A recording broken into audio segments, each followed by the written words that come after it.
Pembacaan firman Tuhan pada kesempatan ini terpilih dari Filipi pasal 3 ayatnya yang ke-7 sampai ayatnya yang ke-12.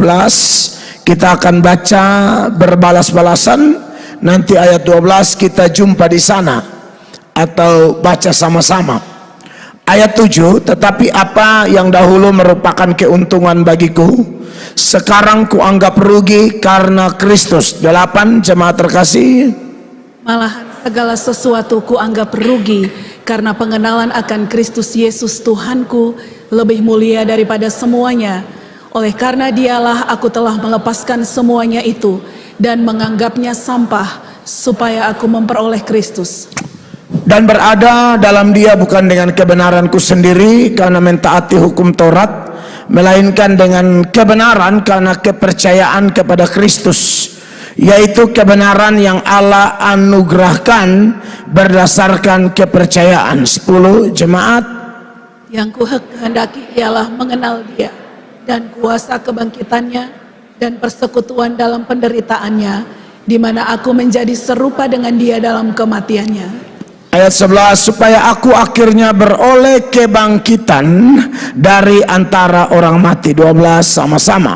Bukan seolah-olah aku telah memperoleh hal ini atau telah sempurna, melainkan aku mengejarnya, kalau aku dapat juga menangkapnya, karena aku pun telah ditangkap oleh Kristus Yesus.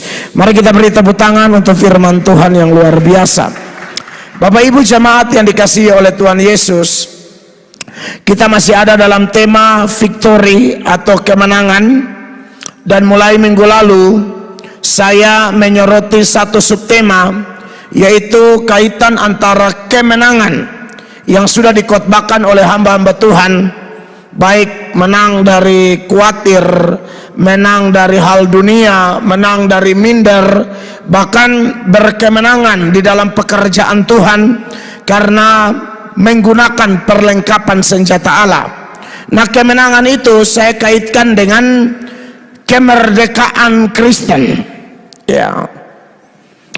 Dan di bawah subtema ini sebenarnya hanya ada dua pokok besar yang saya mau seberangkan. Ada yang sudah saya seberangkan.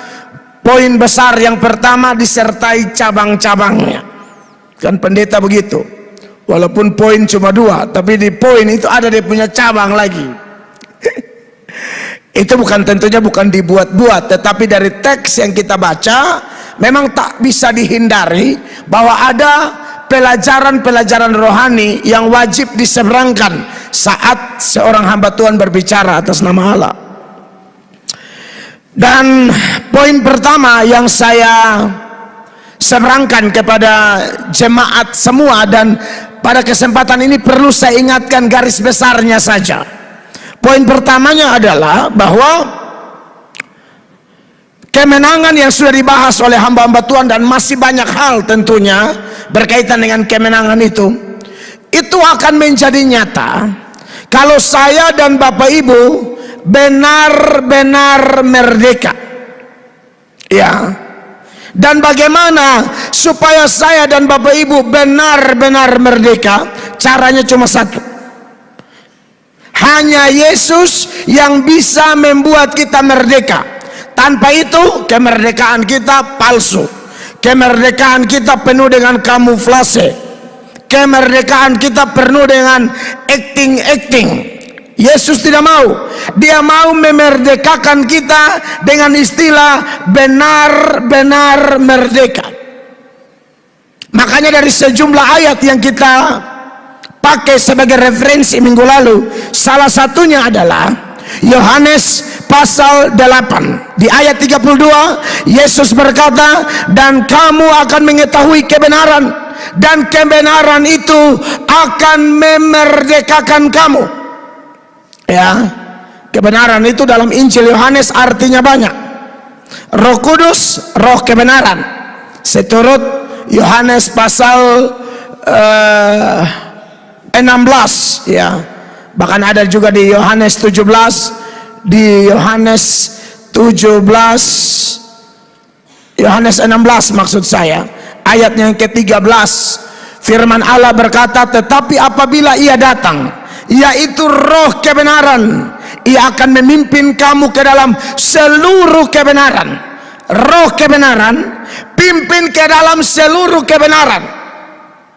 Nah, kebenaran inilah yang memerdekakan kita.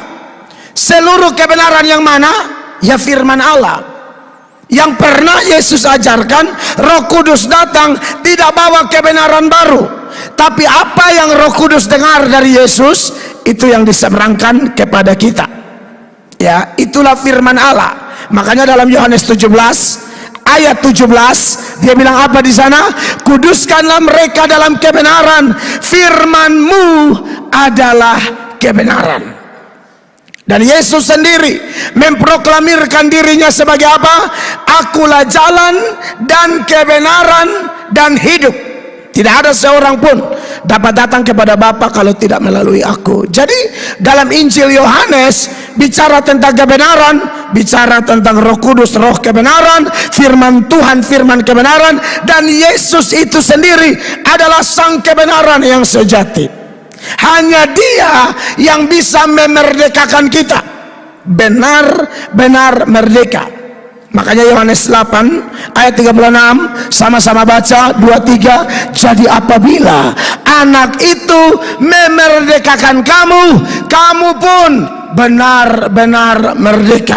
Merdeka dari apa? Minggu lalu kita soroti ada 3 hukum. Yang pertama hukum dosa, yang kedua hukum maut, dan yang ketiga hukum Taurat. Kita dimerdekakan dari ketiga hukum ini.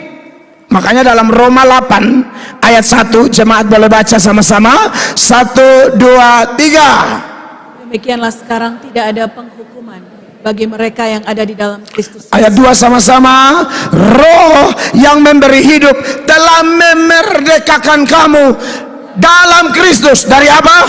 Hukum dosa dan hukum maut. Ini paket lengkap.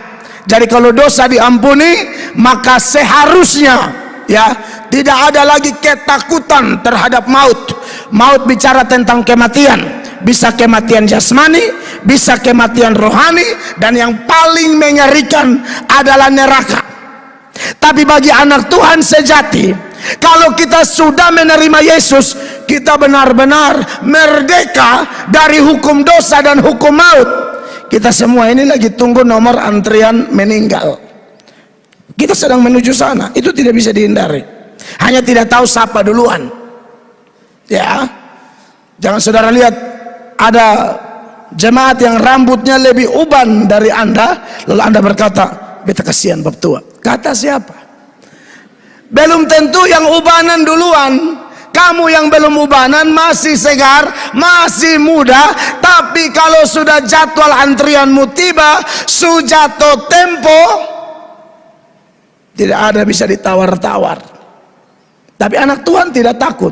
Mau mati kapan urusan Tuhan. Tapi aku yakin pada waktu aku terima Yesus, aku dimerdekakan dari hukum dosa dan hukum maut. Maka aku tidak perlu takut yang namanya neraka, karena kita tidak mungkin masuk neraka kecuali kita tidak percaya Dia. Tapi waktu percaya Dia, Yohanes 5 ayat 24 mengatakan kita dipindahkan dari dalam maut ke dalam hidup. Tolong dibacakan. Aku berkata kepadamu, sesungguhnya barang siapa mendengar perkataanku dan percaya kepada Dia yang mengutus aku, Amin, ia mempunyai hidup yang kekal dan tidak turut dihukum. Sebab ia sudah pindah dari dalam maut ke dalam hidup. Sudah pindah dari dalam maut ke dalam hidup. Dulu betul kita antrian panjang menuju maut, tapi karena berjumpa Yesus kita dibalik 180 derajat lalu menuju kehidupan. Jadi tidak perlu takut mati. Amin. Tidak perlu takut mati. Kapanpun terserah Allah. Pasti masuk surga. Pasti itu. Kristen harus yakin. Ya. Ini Tuhan yang janji. Saya hanya sebagai salah satu hamba Tuhan yang mengingatkan lagi janji-janji Tuhan. Jangan hanya mau dengar janji-janji seputaran sukses di dunia, ya bagaimana jadi kaya. Janji Tuhan tuh melampaui ini dunia, masuk surga. Kok hanya putar-putar di bagaimana kaya, bagaimana sehat, bagaimana sembuh. Itu mah gampang kalau Tuhan mau, kecil. Tapi itu bukan itu yang utama. Yang paling penting, kita mati masuk surga.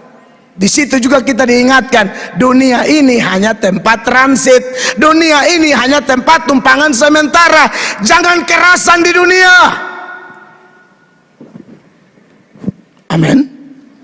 Dan satu lagi, hukum di mana Allah memerdekakan kita dari perbudakan hukum itu, yaitu hukum Taurat. Makanya Galatia pasal 5 ayat 1, sama-sama baca 1, 2, 3. Supaya kita sungguh-sungguh merdeka. Kristus telah memerdekakan kita. Karena itu berdirilah teguh dan jangan mau lagi dikenakan kuk perhambaan. Jadi Allah merdekakan kita dari 3 hukum ini. Itu secara garis besar poin-poin penting yang kita soroti panjang lebar pada minggu lalu. Pokok besar yang berikut disertai cabang-cabangnya. Saya siap poin kedua, dia pun cabang 4. Tapi kelihatannya hanya 1 yang bisa saya bahas.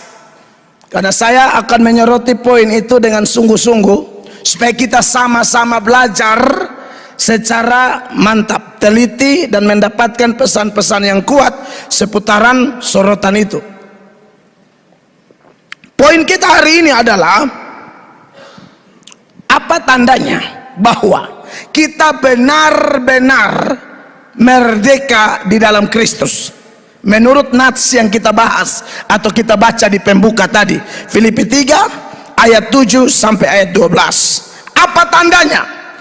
Saya dapati ada 4 tanda sepanjang Filipi 3 ayat 7 sampai ayat 12. Tapi saya akan mulai dengan tanda pertama di ayat 7 dan ayat 8. Ayat 7, jemaat baca 1, 2, 3. Tetapi apa yang dahulu merupakan keuntungan bagiku, sekarang kuanggap rugi karena Kristus. Ayat 8 sama-sama, malahan segala sesuatu kuanggap rugi karena pengenalan akan Kristus Yesus Tuhanku lebih mulia daripada semuanya.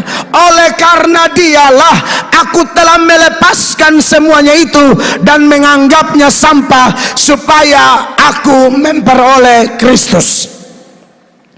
Tanda pertama bahwa orang benar-benar dimerdekakan dalam Kristus menurut teladan Rasul Paulus, menurut pengalaman Rasul Paulus. Kalau omong pengalaman, jemaat terkasih, saya perlu ingatkan, pengalaman sebenarnya tidak bisa jadi doktrin, kecuali pengalaman itu selaras dengan kitab suci. Nangkap ya? Tidak bisa seada-adanya pengalaman. Orang cerita pengalamannya begini, begitu, dan lain sebagainya. Oh, saya diangkat ke sorga katanya. Lalu di sorga saya ketemu Simon Petrus, tapi aduh dia sibuk sekali. Saya tidak sempat tegur sapa. Lalu dia mulai cerita yang aneh-aneh. Dulu ada satu anak, dia, aduh itu anak punya bersaksi semangat menyala. Dia sudah ke neraka, pokoknya beberapa kali. Satu kali dia naik motor tidak pakai helm. Saya bilang, kau sini, kau bisa ke neraka, kau bisa pulang naik motor tidak pakai helm. Ini sudah ke neraka berapa kali, dan dia lihat bapaknya di neraka. Itu sedikit lucu kalau bapak, kalau caranya begini.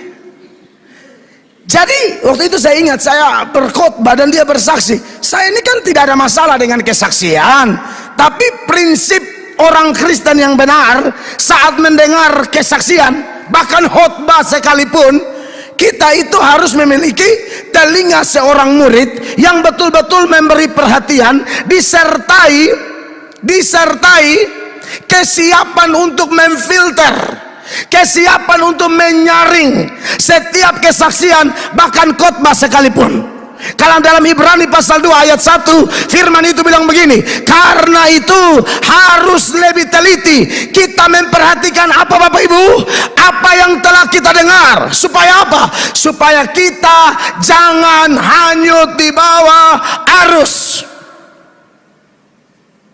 Makanya ketika Rasul Paulus di satu gereja nama Berea, dalam Kisah Para Rasul pasal 17 ayat 10, firman Allah bilang begini, ayat 10. Tetapi pada malam itu juga, segera saudara-saudara di situ menyuruh Paulus dan Silas berangkat ke Berea. Setibanya di situ pergilah mereka ke rumah ibadat orang Yahudi. Iya, ini kan ada masalah di kota Tesalonika. Kalau Anda baca latar belakang teks itu ya, Kisah Para Rasul itu jembatan antara 4 Injil, Matius, Markus, Lukas, Yohanes, dan surat-surat Paulus, Petrus, Yakobus. Itu jembatannya Kisah Para Rasul. Ya, jadi mau tahu apa yang terjadi di Filipi, Tesalonika, cek di buku Dr. Lukas yang kedua ini. Ada masalah dari Tesalonika, Paulus hengkang ke Berea. Di Tesalonika, orang-orang Yahudi betul-betul menyerang dan menekan Rasul Paulus, sehingga dia harus tinggalkan jemaat Tesalonika yang dari sudut pandang waktu masih sangat bayi rohani. Dari waktu loh ya. Tapi ternyata mereka punya pertumbuhannya luar biasa sampai menuju dewasa. Tetapi waktu dia sampai di Berea, orang-orang Yahudi di Berea beda. 11. Perhatikan. Orang-orang Yahudi di kota itu lebih baik hatinya daripada orang-orang Yahudi di Tesalonika. Kenapa? Karena mereka menerima firman itu dengan segala kerelaan hati. Ini menarik. Hal yang pertama yang perlu ada saat mendengar khotbah, mendengarlah dengan penuh kerelaan. Mendengarlah dengan penuh kerinduan. Mendengarlah sebagai orang yang lapar dan haus akan kebenaran. Apa manifestasi orang yang lapar dan haus? Mencari. Kalau saudara lapar, saudara haus, langsung cari makan, cari minum, buka kulkas, tutup saji, ternyata kosong semua. Cari lagi, iya kan? Lapar dan haus itu manifestasinya cari. Jadi kalau orang datang dengar khotbah, harus punya kerelaan, punya kerinduan. Saya tambahkan lagi, rasa lapar dan haus harus ada. Tapi tidak sampai di situ, jemaat terkasih. Pendengar khotbah yang baik tidak hanya modal lapar. Selapar-laparnya Anda tetap teliti apa yang Anda makan. Sehaus-hausnya Anda harus tetap perhatikan apa yang kau minum. Menyehatkan atau membawa penyakit, menguatkan atau melemahkan. Begitu pula dengan makanan rohani. Makanya ada hal lain yang memang plus yang harus diteladani dari jemaat Berea. Dikatakan demikian, dan setiap hari mereka menyelidiki kitab suci untuk mengetahui apakah semuanya itu benar demikian. Jemaat keren. Ini yang khotbah Paulus loh, bukan nabi palsu. Paulus rasul besar, salah satu mahasiswa unggulan di bawah bimbingan Gamaliel. Tuhan pakai. Tapi jemaat ini bilang, mau Paulus ke siapa ke, perhatikan, catat, pulang periksa kembali. Itu baru jemaat. Jangan hanya dengar nama besar di YouTube, lalu tidak usah perhatikan lagi, beliau pasti benar. Tahu dari mana? Paulus pasti lebih pintar dari semua pendeta yang pernah hidup di bawah kolong langit zaman ini. Khotbahnya diperiksa, apalagi cuma melatok, periksa. Makanya saya bilang, budayakan datang gereja, apalagi gereja-gereja yang mengkhotbahkan Injil secara ketat, budayakan bawa catatan. Tapi dari wajah Bapak Ibu kelihatan penghafal semua. Ini pasti tanya kembali, ini ke air, ya kan? Beberapa wajah mencurigakan sekali. Ya ini saya sarankan aja, kan boleh catat di handphone, kasih mode pesawat, ya. Jangan kasih sinyal keluar. Nanti catat-catat geser Facebook. Lia mantan kecewa. Ya kan? Lia firman dong. Kenapa Lia mantan? Ya kan? Jadi saudara lihat, rela hati, tapi setiap hari periksa dulu, periksa dulu, periksa dulu. Saya mau jemaat Tuhan di tempat ini begitu. Harus periksa. Dan kalau pendetamu salah, WhatsApp. Jangan kau posting di Facebook, mulu besar. Jangan. Kau sayang saya atau tidak? Ini gembalamu. WA, Bapak hormat diberi, atau pesan apa? Voice note, ya. Bapak, beta ada dengar Bapak khotbah tadi. Iya toh? Aduh, ternyata beta periksa, wow, salah. Minggu depan beta minta maaf. Dan itu sudah pernah terjadi di sini dari awal pengembalaan saya. Saya tidak tutup diri, saya welcome. Kan ini bukan omong-omong, asal omong-omong ini. Ini bukan omon-omon. Ini khotbah, ini beritakan firman, ini ajar umat.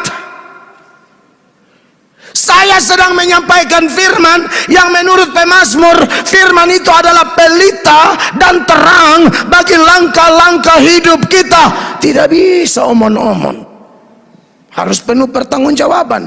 Dan saya bukan tipe orang yang malu minta maaf kalau salah.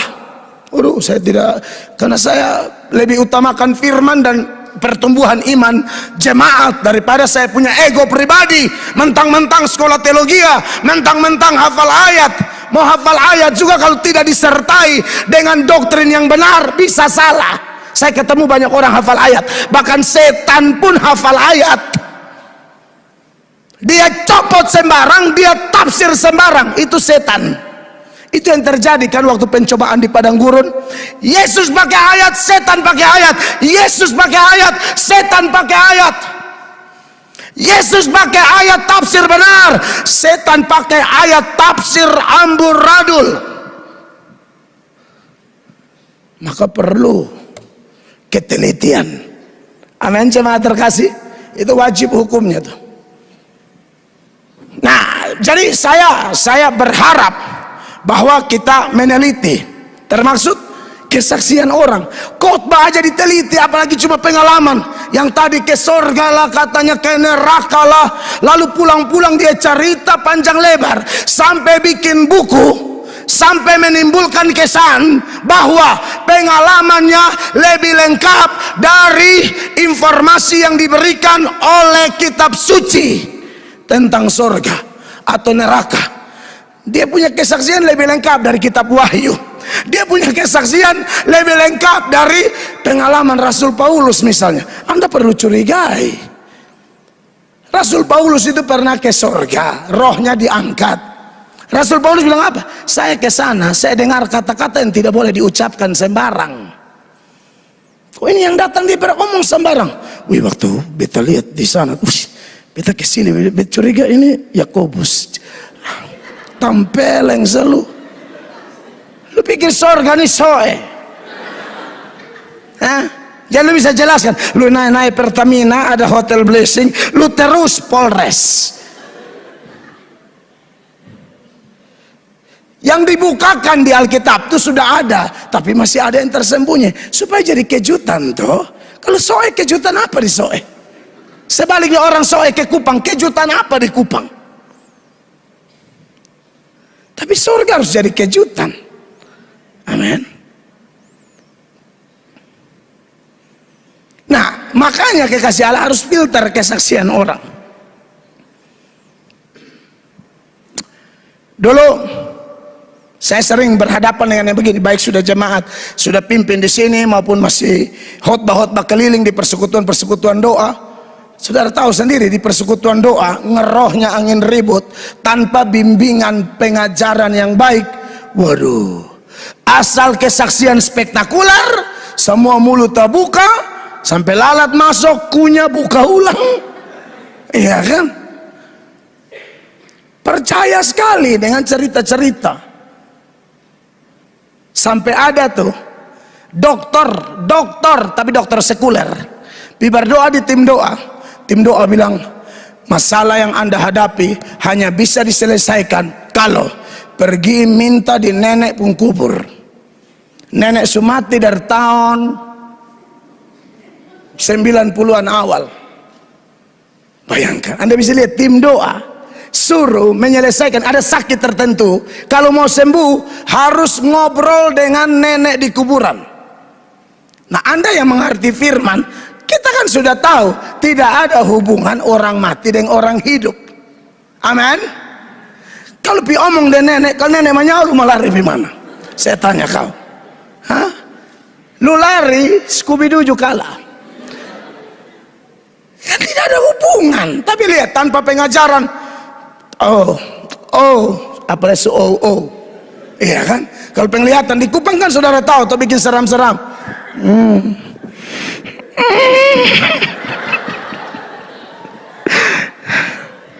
Nenek omong, nenek bilang pemberesan di kuburan, Mapoli. Nah, dokter sekuler bisa model begini.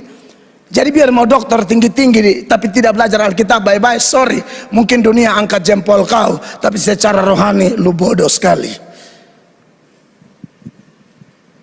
Ayub 7 ayat 9 dan 10 itu kan eksplisit. Orang turun dunia, orang mati tidak akan muncul kembali. Perhatikan. Sebagaimana awan lenyap dan menghilang, demikian juga orang yang turun ke dalam dunia orang mati tidak akan muncul kembali. Tapi orang yang tak goyang, tikus tabrak. Lu kipas angin, lu bekas mati baru lu kasih salam. Nenek kembali, baik kembali. Eo. Baik biasa minum tuh kopi tuh buaya di mok bacicak. Eo.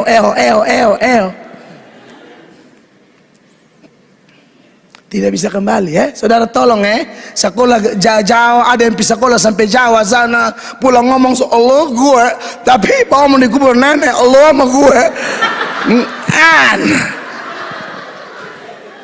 Bisa sekolah sampai Jakarta, bisa sekolah sampai Malang, bisa sekolah sampai Inggris, bisa sekolah sampai Amerika, pulang datang nenek. Ini sebagaimana awan lenyap dan melayang hilang, demikian juga orang yang turun ke dalam dunia orang mati tidak akan muncul kembali. 10 sama-sama 2, 3. Ia tidak lagi kembali ke rumahnya, ia tidak dikenal lagi oleh tempat tinggalnya. Amin. Jadi yang muncul itu siapa? Andai kata kalau bukan kipas angin dulu bekas mati, bisa jadi setan, tapi setan menyamar. Karena setan juga tahu ini ayat. Kenapa setan harus menyamar? Membodohi kita supaya kita meragukan ayat ini atau ayat-ayat sejenis ini. Itu aja tujuan setan. Kan setan selalu membuat kita ragu terhadap Tuhan. Jangankan kita, saya sudah bilang dari awal Hawa belum berdosa aja, Tuhan sudah bilang kau makan buah itu kau mati. Setan datang, setan bilang apa? Pastilah Tuhan berkata kau makan pohon buah ini kau mati. Tidak, itu setan.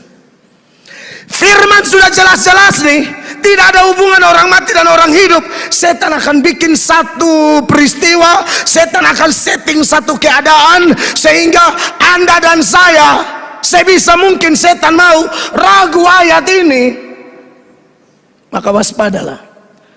Kalau Anda mulai dengar firman, baca penafsiran sudah jelas, tapi Anda masih ragu, mungkin setan ada padamu.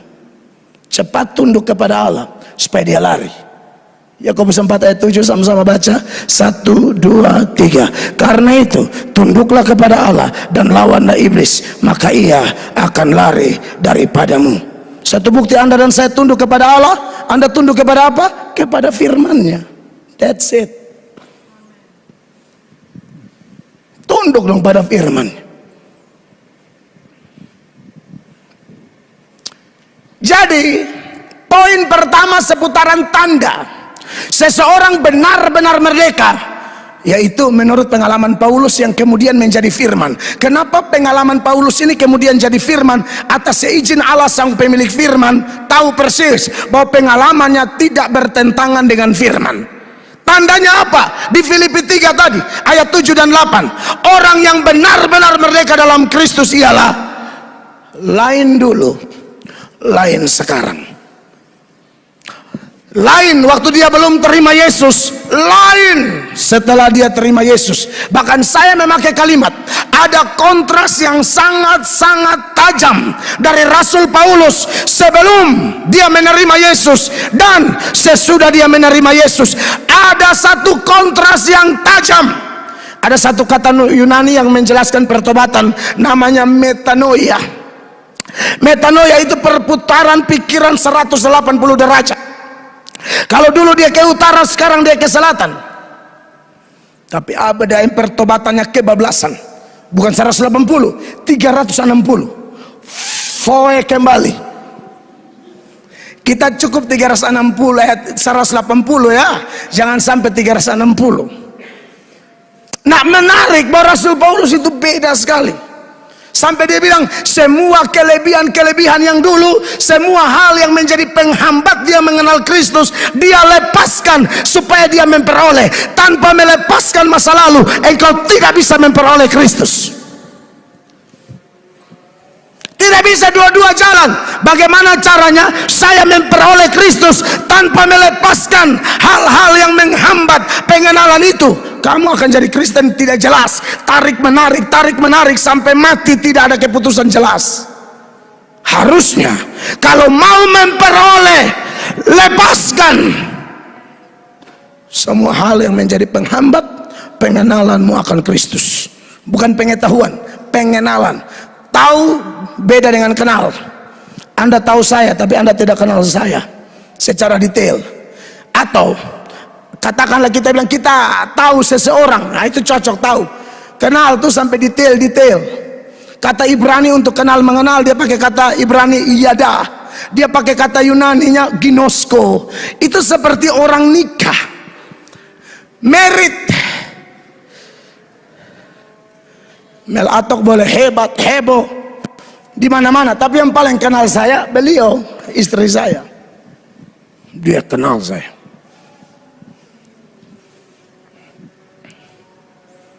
Nah, jadi saudara-saudara, yang dahulu merupakan keuntungan bagiku, sekarang kuanggap rugi karena Kristus. Ayatnya yang ke-8, malahan segala sesuatu kuanggap rugi karena pengenalan akan Kristus Yesus Tuhanku lebih mulia daripada semuanya, ya, dan seterusnya. Sebelum dia menjadi Kristen, sebelum dia menerima Yesus sebagai Tuhan dan Juru Selamat, Paulus punya banyak kelebihan. Salah satunya, dosa pun dianggap kelebihan. Ulang, dosa pun dianggap kelebihan. Persis satu ayat setelah ayat 7 dan 8, maksudnya satu ayat sebelum dua ayat ini, itu ayat 6. Bisa-bisanya Paulus ngomong begini, aniaya orang, tapi dia menyebut apa? Aku tidak bercacat. Loh, kok aniaya orang tapi tidak bercacat, tetap menganggap sempurna? Anda lihat. Tentang kegiatan aku penganiaya jemaat, tentang kebenaran dalam mentaati hukum Taurat, aku tidak bercacat. Anda lihat, aniaya jemaat, aniaya orang Kristen, dimulai dari apa? Satu sangkaan bahwa dia perlu menentang Kristus dari Nazaret, karena dia anggap Yesus pembawa ajaran sesat dan semua pengikutnya pasti sesat. Makanya di depan Raja Agripa, seturut Kisah Para Rasul pasal 26 ayat 9, Rasul Paulus bilang begini, bagaimanapun juga aku sendiri pernah menyangka bahwa aku harus keras bertindak menentang nama Yesus dari Nazaret. Iya, garis bawahi, aku menyangka dia harus menentang dengan keras Yesus Kristus. Tapi waktu zaman dia mau menentang Yesus, Yesus sudah mati dan bangkit sebelum dia berjumpa Yesus, ya. Tapi pengikut Yesus masih ada toh. Dia babat semua itu. Dia tangkap, dia siksa, dan dia senang kalau mereka dihukum mati. Ini kelihatan di ayat 10. Ayat 10. Hal itu kulakukan juga di Yerusalem. Aku bukan saja telah memasukkan banyak orang kudus ke dalam penjara, ya, setelah aku memperoleh kuasa dari imam-imam kepala, tetapi apa? Tetapi aku juga setuju jika mereka dihukum mati. Salah satu yang dia setuju orang dihukum mati itu Stefanus. Itu paling menyolok di Kisah Para Rasul itu, pasal 7 ayat 54 sampai ayat 60. Nanti pulang saudara baca di rumah. 11 dia bilang begini, sama-sama baca. Dalam rumah-rumah ibadat aku sering menyiksa mereka dan memaksanya untuk menyangkal imannya, dan dalam amarah yang meluap-luap aku mengejar mereka bahkan sampai ke kota-kota asing. Dia menyangka dia perlu menentang Yesus. Sebenarnya ini sudah merupakan nubuat Tuhan Yesus, jemaat terkasih. Jauh sebelum ini, Yesus masih hidup waktu itu. Sebelum dia menderita, disalibkan, mati, bangkit dan naik ke sorga, Tuhan Yesus sudah menubuatkan kepada pengikut-pengikutnya, nanti kamu akan dikucilkan, bahkan kamu akan dibunuh. Bahkan ada saat di mana orang yang membunuh kamu menyangka mereka sedang berbuat bakti kepada Allah. Yohanes 16 mulai ayat 1. Perhatikan. Semuanya ini kukatakan kepadamu supaya kamu jangan kecewa dan menolak aku. Apa itu? 2. Kamu akan dikucilkan, bahkan akan datang saatnya bahwa setiap orang yang membunuh kamu akan menyangka bahwa ia berbuat bakti bagi Allah. Bunuh orang tapi sangka berbuat bakti kepada Allah. Nah, ini yang dilakukan Paulus, aniaya orang tapi tetap menganggap itu sebuah kebenaran, dan aku tak bercacat di dalam naungan Taurat. Celaka bin ajaib. Kenapa begini? Karena Paulus mau mengenal Allah Bapa tapi lewat jalur yang salah. Dia menentang satu-satunya jalan kebenaran dan hidup, yaitu Yesus Kristus itu. Makanya di dalam ayatnya yang ketiga, sama-sama baca 2-3, mereka akan berbuat demikian karena mereka tidak mengenal baik Bapa maupun Anak. Kau teriak-teriak tentang Allah pencipta langit dan bumi, sampai kau punggar gantang pica, sampai alas pengelera suara ju pica sama-sama delu punggar gantang. Tapi kalau kau tidak percaya Yesus, sia-sia.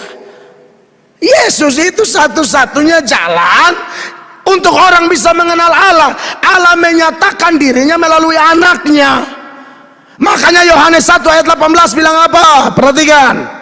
Tidak seorang pun yang pernah melihat Allah, Ya. tetapi anak tunggal Allah yang ada di pangkuan Bapa, Amin. dialah yang menyatakannya.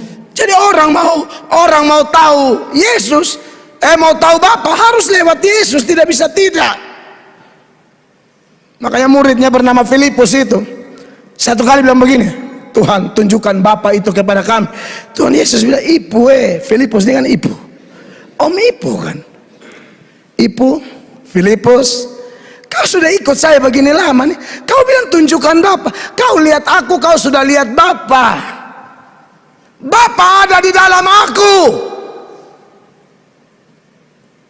Yohanes 14 ayat 8, jemaat baca 1, 2, 3. Kata Filipus kepadanya, Tuhan, tunjukkanlah Bapa itu kepada kami, itu sudah cukup bagi kami. Tuhan Yesus bilang Ibu begini, kata Yesus kepadanya, telah sekian lama aku bersama-sama kamu Ibu Filipus, namun engkau tidak mengenal aku.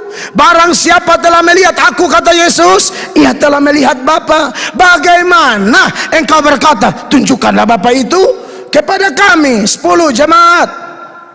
Tidak percayakah engkau bahwa aku di dalam Bapa dan Bapa di dalam aku? Ya, Apa yang aku katakan kepadamu tidak aku katakan dari diriku sendiri, betul. tetapi Bapa yang diam di dalam aku, dialah yang melakukan pekerjaannya. Nah, Paulus dulu mengaku kenal Allah tapi menentang Yesus. Bagaimana bisa begitu?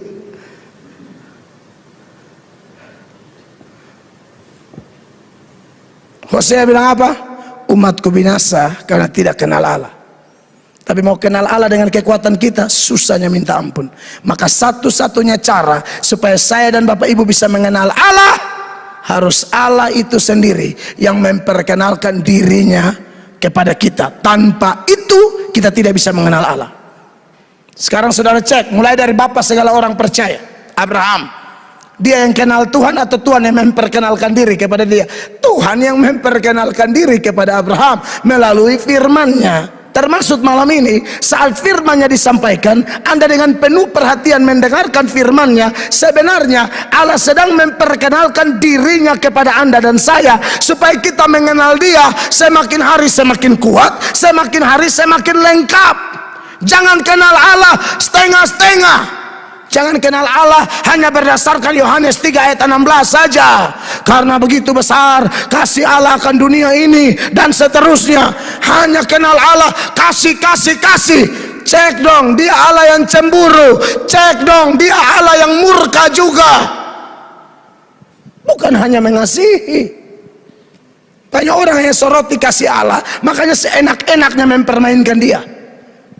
Saya harap tidak ada di ruangan ini yang hanya kenal Allah sebagai Allah yang Maha Kasih. Dia adil, dia suci, dia bisa murka, dia cemburu. Dia tidak mau diduakan. Dia harus tetap prioritas tertinggi, yang pertama dan utama dalam kehidupan saya dan saudara.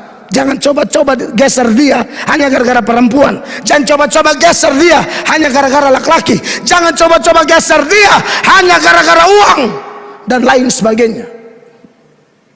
Dia harus menjadi yang terutama. Makanya ada lagu rohani itu, yang terutama di dalam hidup ini. Pokoknya adalah lagunya, memuliakan nama Yesus dan seterusnya. Itu benar, jangan sekedar menyanyi.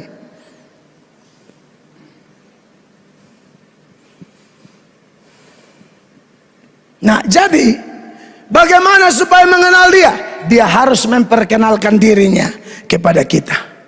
Dia yang memperkenalkan diri kepada Musa, makanya Musa dipakai. Dia yang datang kepada Daud, dia angkat Daud, dia pakai. Dia yang datang pada Gideon, dia angkat Gideon, dia pakai. Dia yang datang kepada Elia, dia yang datang kepada Elisa, dia yang datang kepada Simon, Petrus, Andreas, Yakobus, Yohanes di pantai Genesaret dan merubah mereka dari penjala ikan menjadi penjala manusia. Dia yang datang menemui Mel Atok di Terminal Oipura, makanya hari ini jadi pendeta. Amin. Jadi kenapa kita bisa kenal Allah? Karena Yesus berkenan menyatakan dirinya kepada kita. Bandingkan dengan Matius 11 ayat 27. Yesus bilang apa di sana? Semua telah diserahkan kepadaku oleh Bapa-Ku, Ya. dan tidak seorang pun mengenal anak selain Bapa, dan tidak seorang pun mengenal Bapa selain anak, dan orang yang kepadanya anak itu berkenan menyatakan. Dan orang yang kepadanya anak itu berkenan menyatakannya. Dia bilang apa? Bukan kamu yang pilih aku yang pilih kamu. Anda kalau mengerti doktrin ini, Anda akan tambah cinta dia. Anda tidak mungkin hidup Kristen asal-asalan. Banyak saya lihat Kristen asal-asalan, mungkin tidak merasakan apa yang sedang saya bahas ini. Dia belum berjumpa Yesus.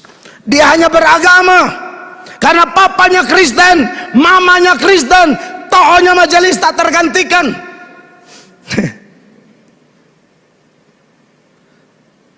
Dia pembaijo majelis paling killer di rayon itu.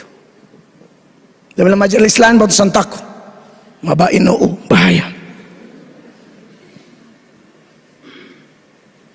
Dulu ada satu gereja di NTT ini, mentang-mentang keluarganya kasih tanah di gereja di sinode tertentu nih.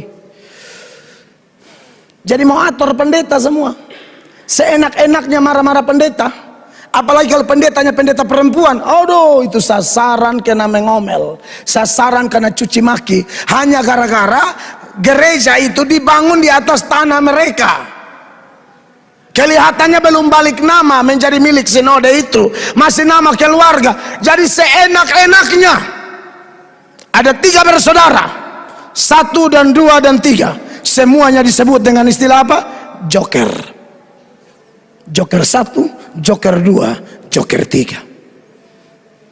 Kasih mental semua pendeta-pendeta yang datang, khususnya pendeta perempuan.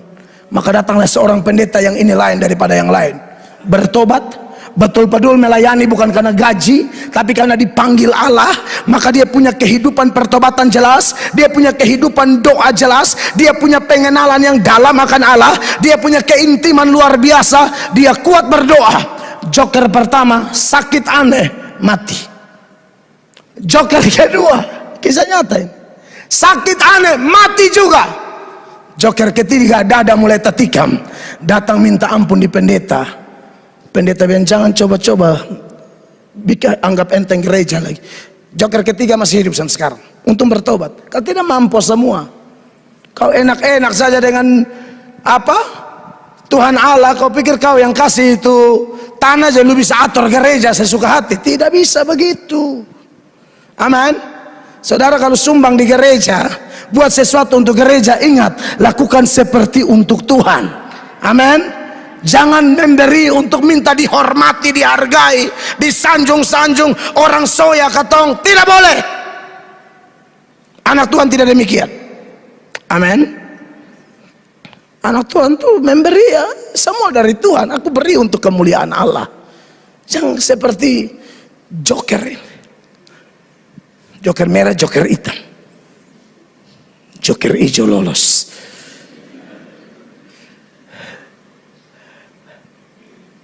Nah saudara-saudara, jadi kalau orang sudah mengalami pengenalan akan Kristus, benar-benar merdeka. Tandanya apa?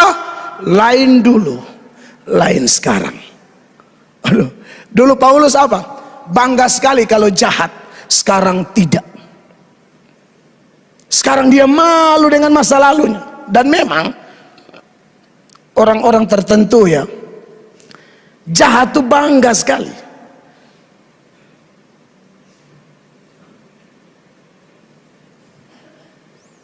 Ada seseorang mau bertobat, dia WhatsApp saya. Saya tidak sebut nama, ini pengalaman pribadi orang. Dia WhatsApp saya, dia mau bertobat, tapi dia sudah kasih rusak 60 perempuan. Kasih rusak buang 60, kasih rusak buang, kasih rusak buang, kasih rusak buang. Salah satunya sampai melahirkan anaknya dia. Saya waktu baca saya kaget, saya bilang nanti bro kita saling mendukung, saya akan layani bro ya. Saya masih sibuk pelayanan.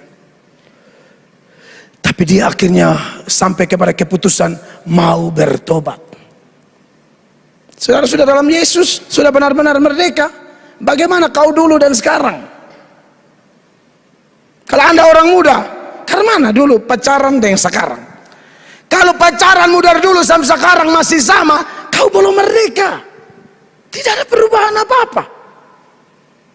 Dulu pacaran tidak kudus, sekarang juga tidak kudus. Padahal sepuku tangan, angkat tangan di gereja, tapi tangan yang sama diangkat ke Tuhan ini, tangan yang sama lu bikin dosa. Kau belum merdeka. Kau selama ini acting. Kau selama ini tipu-tipu. Bagaimana? Kau merdeka dari mana? Pacaranmu masih sama aja. Bilang supaya layanan. Kau pacaran masih mau minta-minta yang aneh-aneh. Mau minta hubungan seks di luar nikah. Hei, karena mana? Bertobat dong. Kau tidak dalam Yesus, kau ikut rame tuh, kau tidak merdeka tuh. Kau sudah tahu seks itu suci, anak muda. Bukan sembarang, bukan barang mainan. Berapa banyak gereja stres selalu menikahkan orang MBA. Anak Tuhan, kalau saudara lihat pengalaman-pengalaman orang lain, Anda yang masih aman-aman, jaga dirimu. Nyong pegang, cabut di bulu kaki dia kerakar. Cabut. Keras sedikit. Amin. Kalau kau, aduh saya sedih, jangan, kasihan. Makanya banyak gereja itu tidak bisa bedakan mana pernikahan kudus, mana bukan. Dia omong, saya bilang kudus. Tidak semua pernikahan kudus. Kau sudah hubungan seks di luar nikah, kok kudus dari mana? Itu bukan nikah kudus, hanya gereja bodoh yang tidak mengerti. Dihantam, kudus, kudus. Gereja kehilangan wibawa. Gereja itu betul tempat kumpul orang berdosa, tapi jangan anggap enteng otoritas gereja. Jangan injak-injak kekudusan gereja. Kalau Anda dan saya sudah dalam Kristus, beda dong. Amin. Jaga dirimu, kakak perempuan, kakak nyong, jaga dirimu. Kalau kakak mulai kayak galisa-galisa begitu, siram oli. Dia aneh sendiri, suka kayak ikan lele, kok kayak mana? Apa kakak mau apa? Oli kotor. Apa? Lu gelisah apa nih? Dan 6:30 nih lu gelisah apa? Sampai 8:30 lu ketambah gelisah. Pange bapak, bercerita dengan dia. Biarkan lu gelisah hilang memang. Jaga sedikit anak-anak muda ya, yang pacaran-pacaran. Andai kata Anda pernah jatuh, bangkit ya. Kalau pernah jatuh ya kita kasih ingat melalui khotbah ini, bangkitlah. Stop. Ada nona, kau mau tes dia cinta kau atau tidak? Coba tes, bilang, kakak, gotong jangan aneh-aneh lagi ya. Dulu aneh-aneh, tapi dengar khotbah mau bertobat toh. Tes jangan aneh-aneh 2 bulan. 2 bulan lah, 2 bulan, oke. Kalau selama 2 bulan itu ternyata dia berubah, dia sonde WA lu lah. Dia son antar martabak telur. Kalaupun dia masih antar cuma kulit telur. Itu kan dia kawan deh mas. Mas mau kulit telur sisa dia bawa. Itu ketahuan. Dia tidak cinta kau. Dia selama ini jalan dia lutu, dia nafsu. Dia tidak cinta. Dia mau jadikan kau pelampiasan hawa nafsunya. Dia tidak cinta kau. Kau dengar saya nih. Beta anak 4. Maksudnya begini. Maksudnya saya sepengalaman. Saya ini pengalaman. Beta anak sebenarnya 6, 2 keguguran. Betul kan mama?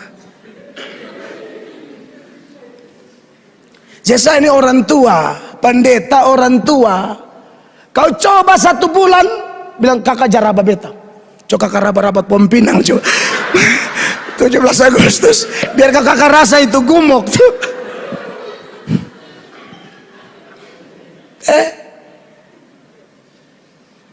Kalau dia berubah dengan kau, perhatiannya tidak sama lagi. Dulu kalau mau peluk lu, minta maaf, mau ramas lu, mau cium lu, mau bikin lu yang aneh-aneh, segala dia bawa. Martabak telur dan gerobak-gerobak. Demas mungkin keluarga dari Jawa dan dia bawa semua. Nona don't tinggal dulu.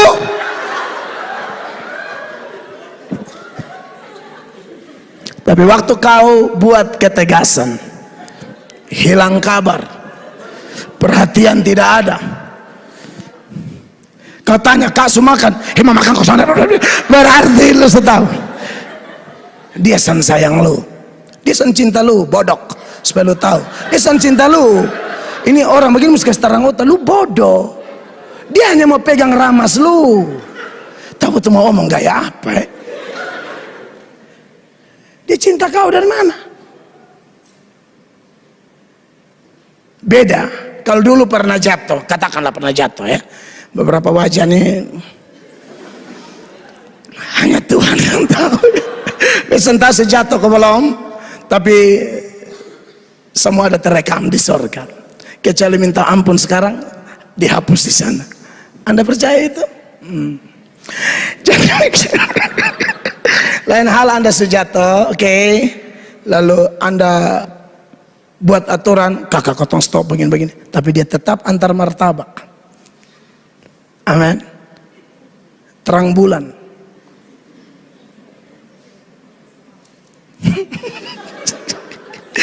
Nah, menurut beta dia memang cinta. Waktu itu dia keseleo.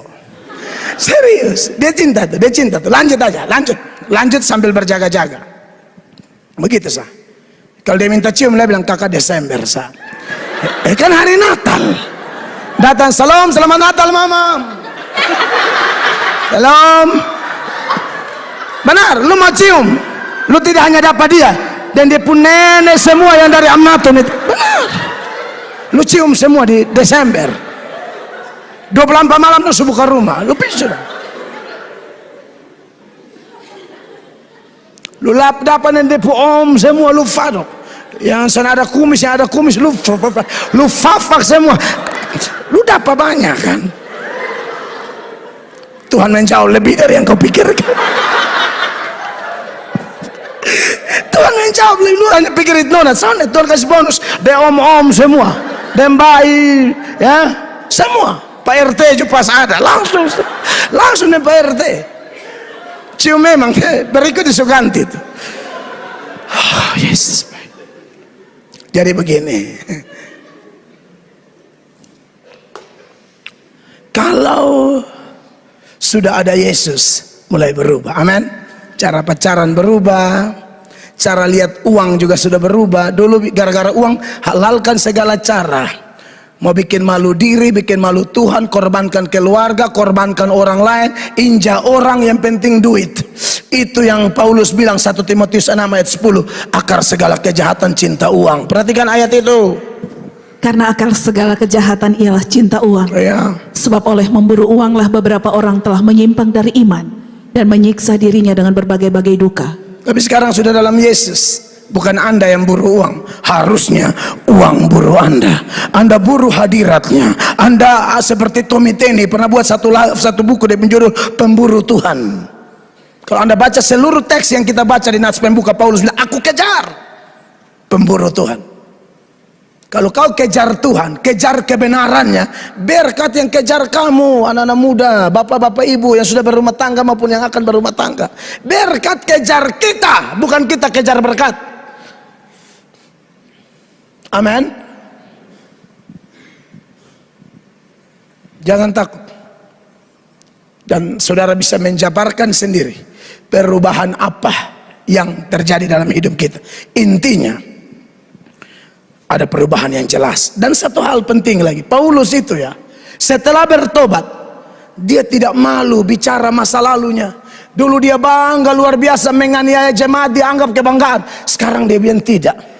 Dalam 1 Timotius 1 ayat 13, sama-sama baca. Rasul Paulus bilang begini, aku yang tadinya seorang penghujat dan seorang penganiaya dan seorang ganas, tetapi aku telah dikasihaninya karena semuanya itu telah kulakukan tanpa pengetahuan, yaitu di luar iman. Sebelum kenal Yesus, dia bangga-banggakan diri sebagai penganiaya jemaat. Bahkan dia bilang, aku tak bercacat. Sekarang dia bilang, oh no, dari semua orang berdosa, aku paling berdosa. Ayat 15, Paulus bilang apa? Perkataan ini benar dan patut diterima sepenuhnya. Kristus Yesus datang ke dunia untuk menyelamatkan orang berdosa. Dan di antara mereka, Rasul Paulus bilang apa? Akulah yang paling berdosa. Kontra sangat tajam. Dulu dia bilang apa sebelum jumpa Yesus? Aku tak ada cacat. Sekarang jumpa Yesus, dia bilang apa? Aku paling kotor. Semakin seseorang mengenal Allah yang kudus, semakin dia tahu betapa kotornya dia, maka tak terhindarkan. Pasti dia merendahkan diri, mengemis, meminta belas kasihan Tuhan. Itu anak Tuhan sejati. Yesus berdosa masih dada tegap begini, aneh. Harusnya anak Tuhan sejati yang sudah jumpa Yesus, engkau malu dengan dosa-dosamu. Tidak ada kebanggaan untuk sebuah dosa. Kamu hanya akan bangga kalau Allah bawa kamu from glory to glory. Amin. From zero to hero. Di dalam konteks kebenaran.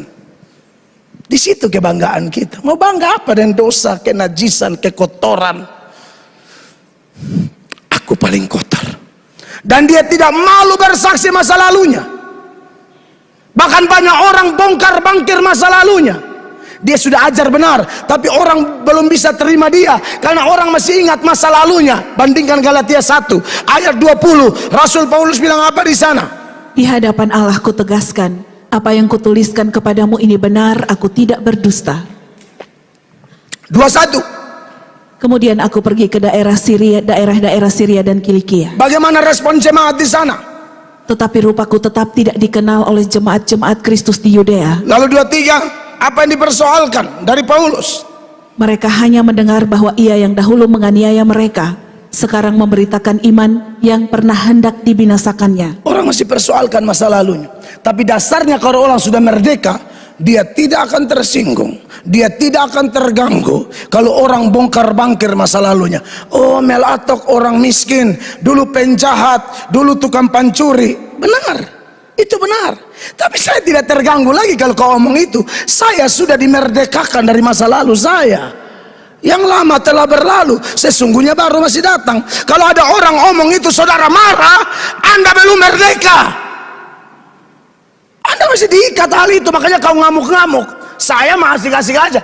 Untung beberapa saudara kandung saya datang kasih ingat saya. Tolong dulu, ini omong keluarga tapi jangan bongkar semua. Untung saya masih hargai kakak-kakak saya, kalau tapi bongkar semua. Saudara tahu tuh mana ada saya sembunyi-sembunyi kesaksian saya.